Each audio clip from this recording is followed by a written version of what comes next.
Hotels.com takes the drama out of booking a trip. With free cancellation on most hotels, the only booking drama is bed drama. Like choosing between a room with 2 queen beds or a king bed for your trip with your new significant other. You've only been dating for 3 weeks, but you were dating in your head for months before that, so it's serious. Is that clingy? Oh man, maybe we aren't ready for a trip together. No? We are. Let's book this trip so you can propose. Booking a trip can feel dramatic, but with free cancellation, you can't go wrong with Hotels.com. Terms apply. See site for details. This episode is brought to you by Samsung. Moms help everyone be their most epic selves. So for Mother's Day, help mom be her most epic with Samsung Galaxy gifts. Like a smartwatch with next-level fitness tracking. Or the statement-making Galaxy Z Flip 5G that lets mom flex her style. This year, celebrate what makes mom epic with Samsung Galaxy.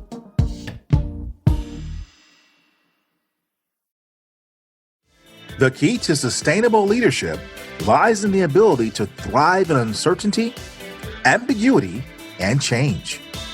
Grand Heron International brings you the Coaching Assistance Program, giving your employees on-demand coaching to manage through a challenging situation and arrive at a solution.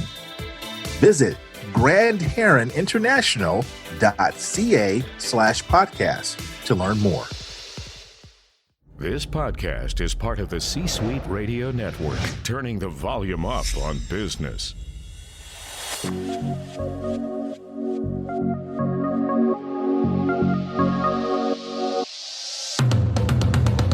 Welcome to the Keep Leading Podcast, a podcast dedicated to promoting leadership development and sharing leadership insights.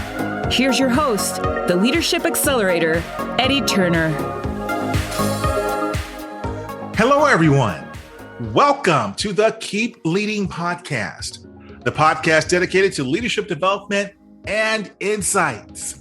I'm your host, Eddie Turner, the Leadership Accelerator.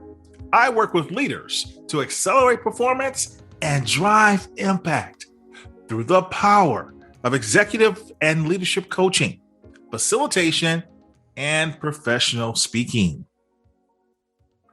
Today, it is essential that we understand when our perceptive powers are working for us and when they're not. In fact, our perceptions may actually work against us. My guests today believe that being an effective leader means we must become more self-aware of our perceptions and those of others. They're going to help us shape our perceptions so that we can become more effective leaders in our organizations. My guests today are the authors of The Power of Perception, Eliminating Boundaries to Create Successful Global Leaders. My first guest is a returning guest. In fact, the first time I've had a returning guest on the Keep Leading podcast, the amazing Dr. Diane Hamilton. And you may have heard that first interview with her in episode 4, Cracking the Curiosity Code. She is a phenomenal leader, and I can't wait to hear what Dr. Hamilton shares with us, along with her co-author, Dr. Maja Zelihic. Both of them are phenomenal folks. I'm going to let them tell you who they are and more about them. Dr. Hamilton, Dr. Zelihic, welcome to the Keep Leading podcast. Thank you, Eddie. It's so nice to be here. Dr. Zelihic, do you mind if I call you Maja? Absolutely. Thank you, Eddie, so much for this wonderful introduction. We're happy to be here with you. Thank you, ladies, for being here. And Dr. Diane, she always slaps my hand when I call her Dr. Diane. So, okay, I'm going to say Diane and Maja. Yes. So, Diane, will you start by telling us a little bit about yourself? Sure, I'd be happy to. I worked a long time in education, and that's where Maja and I met. But I have a background in a lot of different areas. I've been in sales for many decades. I've worked in everything from pharmaceuticals to lending, banking, real estate, you name it, before I got into the education realm and met Maja. We both have worked as the MBA Program Chair at the Forbes School of Business. After I left, she had that role, and now she's gone on to other things. I'm a dean at another school, and we still have maintained our relationship as friends and colleagues, and we thought it would be really interesting to write a book together, and that's what led to our interest in this particular book, because we thought we had such unique perceptions from our backgrounds being somewhat different, and we thought it's so important in the working world. So we collaborated and we created not only the book, but the Perception Power Index assessment to go along with the book. Excellent. Maja, tell us about you. Sure. Well, I'm a Fulbright specialist, full professor and department chair at the Forbes School of Business and Technology at the University of Arizona Global Campus. I'm also a global dialogue partner, and I work on a few different industry boards. When it comes to my background, I'm coming from a finance background prior to the world of academia. And as Diane mentioned, when we met in different capacity at the Forbes School of Business and Technology, we encountered a few situations where we felt that our own perception differ, and we were actually teasing each other about it. And we were really fascinating about how perception shapes the world of business and how perception impacts our effectiveness as leaders. So that is how we started with our collaboration, which resulted in this book. So you all were just talking back and forth and decided, let's write a book about this conversation. At first, we actually encountered a few situations where we realized that our perception is actually influenced by different factors, such as our culture, our experiences, our life experiences, our corporate experiences, our emotions to a certain degree, our personality types, our curiosity levels. And at first, it was just a conversation. That conversation led to a collaborative research. And that research ultimately resulted in this book. Yes. And if my audience hasn't discovered it yet, both of you are far more educated than I am. So both of these professors, these amazing women with doctorate degrees, decided we're going to put some deep research behind the answer to this question. So tell my audience, for those who may not know, so we're on the same page, about what exactly perception is. Well, I'd like to address that because I think that we think of perception sometimes of if you see the blue stripes on the dress or the gold stripes on the dress or, all the memes that go around the internet of what you see if you're able to watch a video and a gorilla walks across the screen, but you don't notice them. And all those kinds of thought experiments make people, come to mind when you say perception. But what we were thinking about was how we recognized how we came across to others and how others come across to us and how we utilize our perception process to come up with our ability to communicate effectively. So it's really kind of a combination of as Maja was kind of saying, which is the way we both looked at it was IQ, EQ for emotional quotient, CQ for curiosity quotient, and CQ for cultural quotient. And you combine these things together and you get this process. And we came up with EPIC as this acronym for the evaluation, prediction, interpretation, and correlation that we go through before we come up with our conclusions that we make. And if you recognize these things as part of how we communicate, then everybody could do a lot more to be successful in a global and very diverse business setting. Now, you ran together 3 different acronyms right there, and I just want to break those down one more time for our listeners. You combined IQ, intelligence quotient, with EQ, emotional intelligence or emotional quotient, and CQ, the curiosity quotient. And cultural quotient, one more CQ. So we have 4 of them in there. See, I missed one. Excellent. Now, that's the interesting combination. I like that. Yeah, it was not enough just to look at just culture or not enough just to look at emotional intelligence. The IQ can combine the critical thinking and a lot of those elements, and we really looked at how we have this process. And if you don't recognize the factors that impact that process, you have a very tough time having empathy, which of course is a big part of emotional intelligence. So it's really a very, it seems like simple to think, that if you just open up your mind to see other people's vantage points, but we've never seen a time that people had a harder time doing it than right now, if you look at the political climates and things that are going on. So it's really very timely that we came up with this research. It does appear that way, indeed. I mean, when we think about where we're at in our world today, at every level of society, there is a recognition that we need more people to understand, as you articulate in the book, themselves as well as others. So, Maja, what did you find is the best way for leadership to recognize their own lack of or need to develop their perceptive powers? Well, absolutely. When it comes to the business professionals, and we wrote this book with the business professionals in mind. However, some of the book's concepts are applicable across different industries and also in everyday life. We are currently in the ever-evolving, highly diverse workplace. So we have to recognize the need to understand the complexities that can revolve around perception. For example, an interesting statistics we found out is, according to Psychology Today, we make about 35,000 decisions a day. I was that many? That many. I'm reflecting on all the decisions I've made since I woke up this morning. That didn't appear to me that it's been that many. However, we do. So why do those perceptions matter? Well, many of our decisions are small and insignificant. While some have major impact on our professional careers, major impact in a professional and corporate setting. So we're dealing with some perception mechanisms. Some of them are conscious, some of them are subconscious.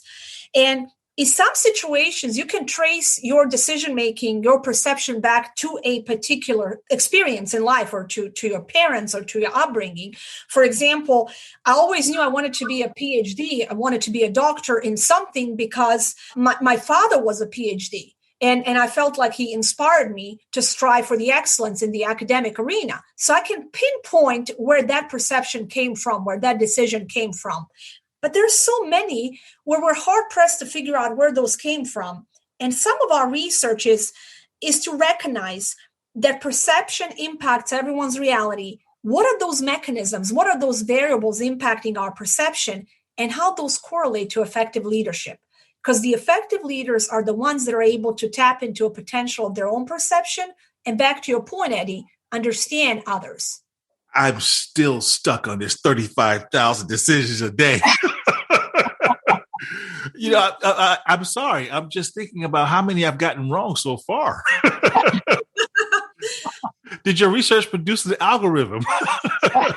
Well, I think I made a very poor decision when it comes to my choice of high-calorie lunch. That's the one that I can definitely pinpoint as the wrong one. But a lot of decisions are just something that we're doing subconsciously. Do I wake up at this time? Do I wake up at the other time? Do I take this medicine? But we're focusing, of course, not on all those decision-making. We're focusing on the ones that are impacting your effectiveness in the world of business. And does indecision count in that 35,000? Yes, I would imagine so. We have a lot of those. Not making a decision is a decision, right? Yes, that's why I ask. Absolutely. All right. So then we think about, what decisions we're making as individuals. How does the role of our perception of others play into this? And I think that's partially what Dr. Diane was referring to.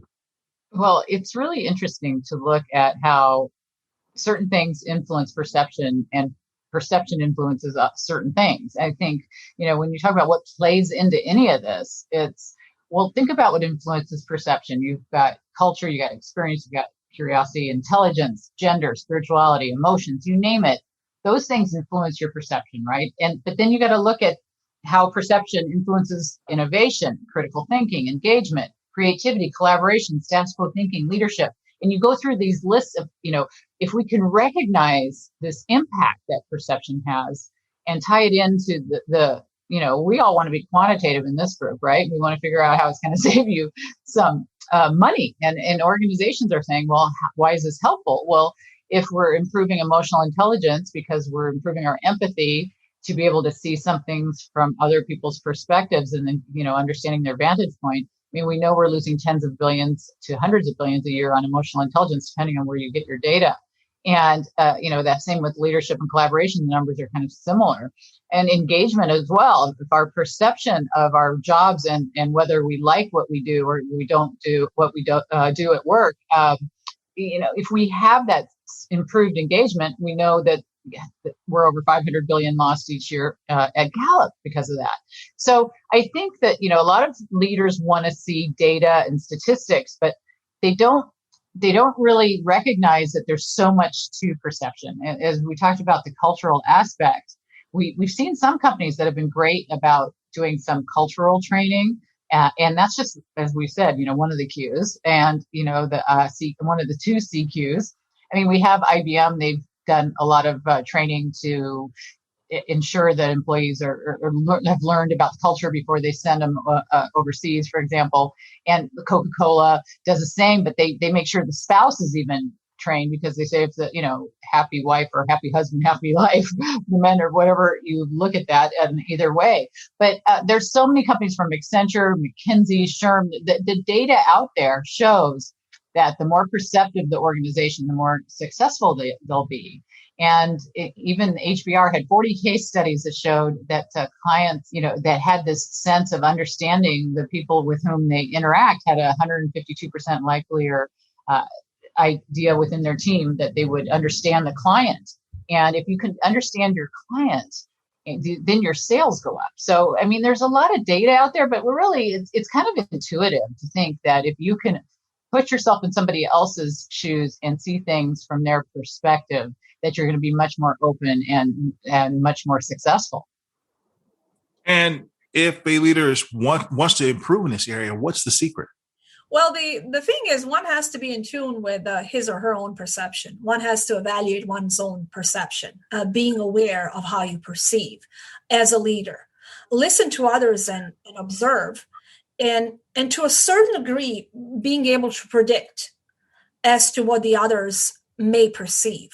And that is part of the index that we developed. It is part of our book and part of our training program. It's evaluate and predict. And then also going further, what we're trying to do is we're trying to interpret. What are we interpreting? Well, what all of that means. A lot of times leaders think they project one thing and they end up projecting something completely different. Exactly. That's one of the reasons why I was curious. And I'm so happy you said you have the index so that it's not left up to themselves and their own self-deception. That is true. And recently I actually worked on an article where I was sharing one experience I had in the finance industry, where one of the middle level managers was addressed by his superiors. And basically they told him that every single member on his team was unhappy with his leadership. And his comeback was, I'm an excellent leader. So his perception of himself and the perception of everyone else was completely different. Well, usually we don't have this Grand Canyon of difference between one's perception versus the perception of others. Usually this is far better aligned. But at the same point of time, if I go into a meeting and I'm supposed to communicate something to my team, I know exactly what I'm trying to project. And I'm hoping to know my team in order to be able to know how they're going to perceive my projection. With that said, we are trying to help the leaders polish their own perception, being in tune with the perception of others, and being able to come to that ever fluid concept of a business reality. And the reason why I said ever fluid is one person's reality may not be what the other person sees. However, there is such a thing as close to possible to the business reality that we're living within and working within. And that is the one within which our leadership is able to become more effective. Wonderful.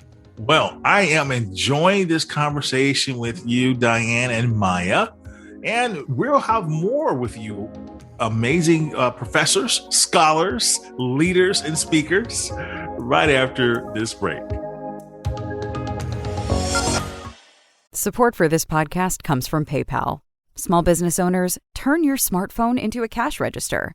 PayPal QR codes are the safe and easy way to get paid in store, and they deliver the same security and trust PayPal is known for online, in person. Even if you're a cash-only business, with PayPal QR codes, you can accept credit or debit with everyday low fees. There's no additional hardware or software needed. Generate your unique QR code from the PayPal app and display it on your device, or print it to display in store. Customers scan your code with their PayPal app. You only need your smartphone. Learn more at paypal.com/US/getQRcode. Support for this podcast comes from CDW and Intel. At CDW, we get that even the biggest jobs need to fit on your lap. It's true. My entire workday happens right here on my lap. And you can get it done faster with the performance and security of a device configured by CDW and powered by the Built for Business Intel vPro platform. Nice. Are you done yet, Mommy? More time for story time. An even better use of your lap. IT orchestration by CDW. People who get it. Find out more at cdw.com/Intel client. This podcast is sponsored by Eddie Turner, LLC. Organizations who need to accelerate the development of their leaders call Eddie Turner the Leadership Accelerator. Eddie works with leaders to accelerate performance and drive impact. Call Eddie Turner to help your leaders one-on-one as their coach, or to inspire them as a group through the power of facilitation or a keynote address. Visit EddieTurnerLLC.com to learn more. This is Karen Jacobson, the GPS girl, and you have reached your destination because you're listening to the Keep Leading podcast with Eddie Turner. Okay, we're back, everyone. I am talking to Diane Hamilton and Maja Zelihic, two amazing scholars, professors, and authors of The Power of Perception, Eliminating Boundaries to Create Successful Global Leaders. Before the break, we talked about what perception is, ladies, and how leaders can improve their own and how they interact with other people. But you said that you don't leave it up to leaders to say that they're good at it themselves. You just created an index. Diane, can you tell us a little bit more about the index you created? Yeah, you brought up a really important point about how you cannot just rely on what you think you're doing well as leader. Sometimes you have to measure certain things and quantify certain things, right? And I had Francesca Gino on my show a while back, who's a very impressive professor from Harvard, and we talked about how leaders think that they embrace curiosity, but if you ask the people who work for them, the percentage is far less of whether they believe that the curiosity that they would like to see is actually something that they reward, right? The employees didn't agree with the leaders. So our perception of what we want to have happen or what we think is the reality is not always the case. So when we train companies, we give them the perception power index, and that is where we discuss the 4 factors of evaluation, prediction, interpretation, and correlation. So it's kind of like you've taken the DISC for those types of assessments where you take, it's not that long, 10, 15 minutes, and you get this big 26-page report of all your results. But what we're looking at is, under evaluation, we're looking at like self-control, composure, acceptance, body language, tone. We're looking at some of these things about our self-evaluation because that determines our actions. And then they're looking at prediction next, which of course covers things like our empathy, sensitivity, translation, how we look at alternatives. There's all these different sub-factors within each of these 4 major factors. And just as if you take an emotional intelligence test, you would get your results of how high you are or how low you are in each of these areas. In interpretation, we're looking at curiosity, logic, culture, so those things. And correlation, we're also bringing it all together with vantage point, experience, and other factors of how we reach our conclusions. So if you go down this list, we go through, well, how are these impacting you? What are your differences in perception? And we saw that there's a difference a little bit between men and women, which I thought was kind of interesting because women were more likely to believe that others can allow their perceptions of their gender impact them, where men didn't see that as a big factor. Well, maybe they didn't have the same life experiences. So there we're seeing, culture, different things play into our life experiences. Men were more likely to believe that a person's health can impact their decision-making abilities. They did not view race and age as much of an issue in decision-making, though, as women did. So there's a lot of differences, but there weren't huge differences. We saw on and off, like just smaller, variations. But what's interesting is when we get these results, we take a look at kind of a personal SWOT analysis that we do with these groups. We go through this and we go, okay, now you know the factors and you've assessed how they impact your perception. So let's do your personal SWOT. What are going to be your weaknesses and strengths when you're creating these SMART goals to overcome some of these limitations you have going through this process? And it's not just a personal area of improvement that we work on. We go through all the personal issues and help people create their own personal SMART goals. But then now that they've understand how perception impacts everything, they take what they've learned and they help the organization leaders create a corporate SMART goal process to bring back to leadership. And whoever's training the courses could be HR professionals, could be somebody, Maja and I could be training, or other people in HR, consultants, and anybody who's certified to give this will have this great report that they bring back to leaders to give them and say, this is what your employees think would help them to improve their perceptions, to be more well-rounded in these 4 areas that we've identified. And so it's kind of like what you would do if you had an engagement survey. You incorporate that into their development goals. And it's something that employees get really excited to help give feedback to the company, because we know when you get feedback from the horse's mouth, so to speak, that's when you really get some success in the end. Where can individuals get a copy of the Perceptive Power Index? I think it's perceptionpowerindex.com. It's also on Dr. Diane's website, drdianehamilton.com, but perceptionpowerindex.com will take them directly to the index. Perceptionpowerindex.com. So we're going to put a link to that on the page, on your page for this episode, so folks can go there and take that. Absolutely. And if any of the HR managers, consultants, if anyone, corporate training professionals, if they're interested in learning more, they can get in touch with us and we will actually help them get certified in order to be able to provide this training to their companies. Because one of the things that we talked about right prior to our break was what is the core purpose of all this? Well, the core purpose is to ensure that we're polishing our perception, being aware of the perception of others, because without having that skill set, you are unable to be an effective leader in a corporate setting. And we were also focusing not only on the concept of leadership in general, we were focusing on concept of global leadership, because I think we all can agree that there is no such a thing as, if you're a leader in today's environment, you have to be prepared to be a global leader. So one of the concepts that we discuss in our book is suspend your beliefs. And that is not to give up your values. It is just to be open-minded, to embrace the values of others, observe the values of others, perceive the values of others, and understand others in other cultures in order to be able to do effective business internationally. And as I did a lot of research ventures in different parts of the world and different lectures and interacted with different business leaders across different cultures, one of the things that was one of the biggest values that I've seen for the effective leaders was that ability to be not only open-minded, but to suspend their own beliefs, not giving up on their beliefs, but just suspend them, observe, learn from others. And that is where that prediction part of the EPIC index comes in place. I'm aware of who I am as a perceptive individual, but now I'm actually trying to predict what the others perceive about me and about the situation that we're in.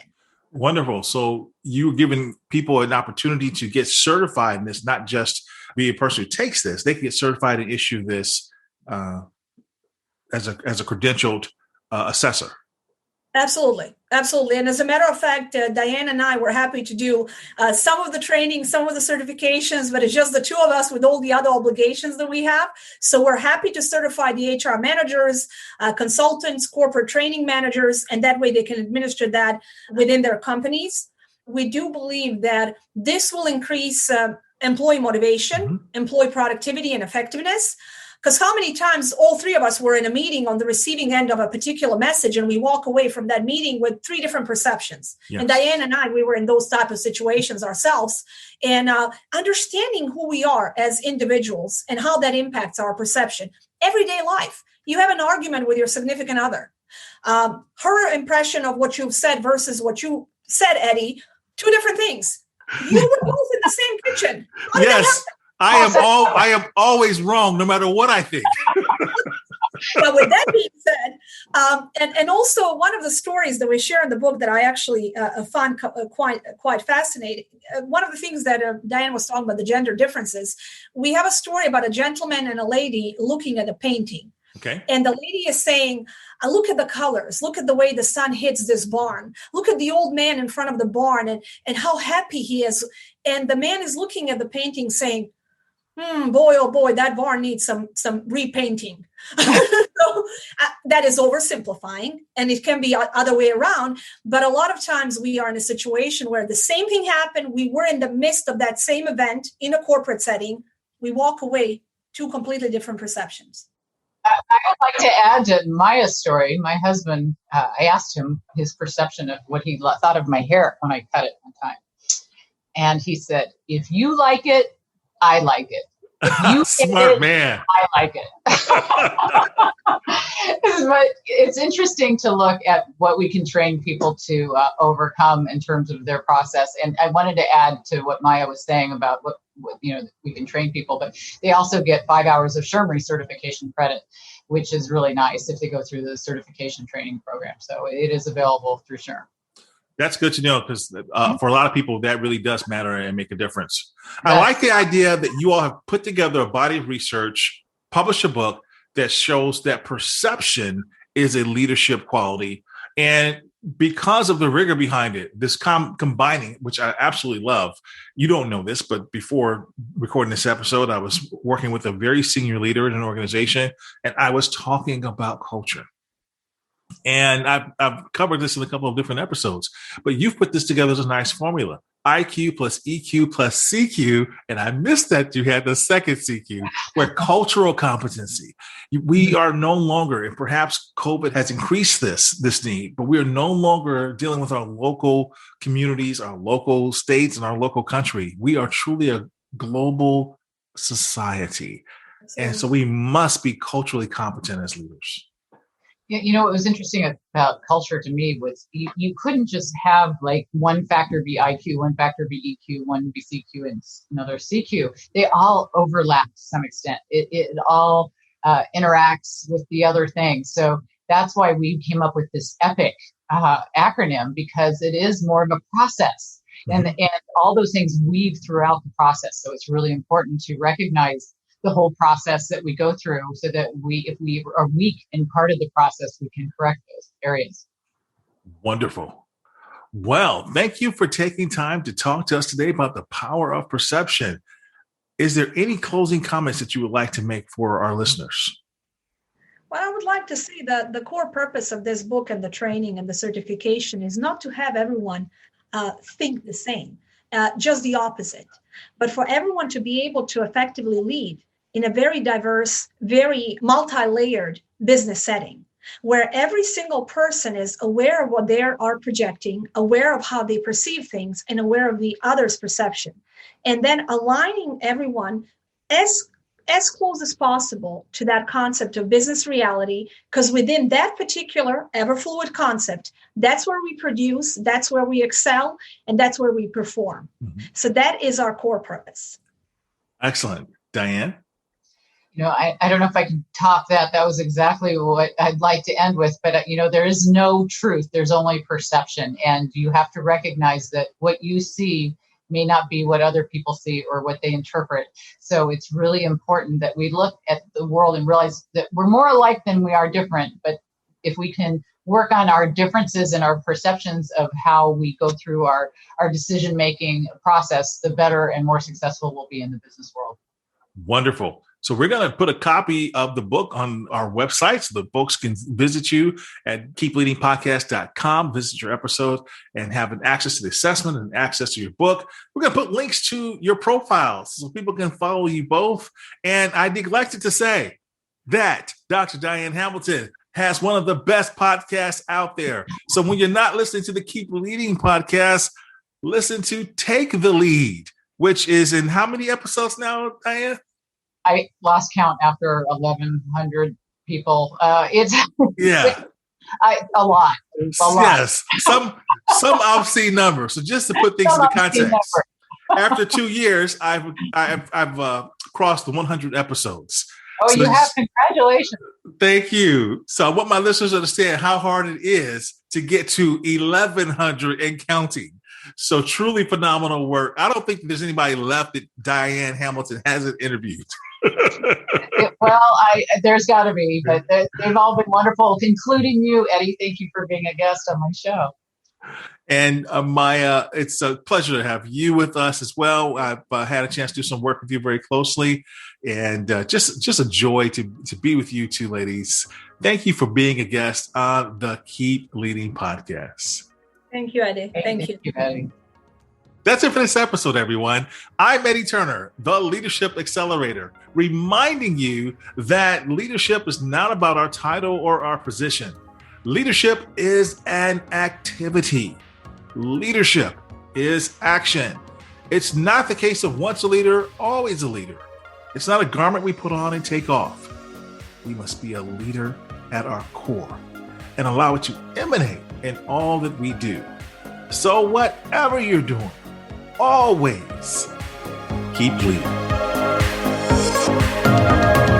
Thank you for listening to your host, Eddie Turner, on the Keep Leading podcast.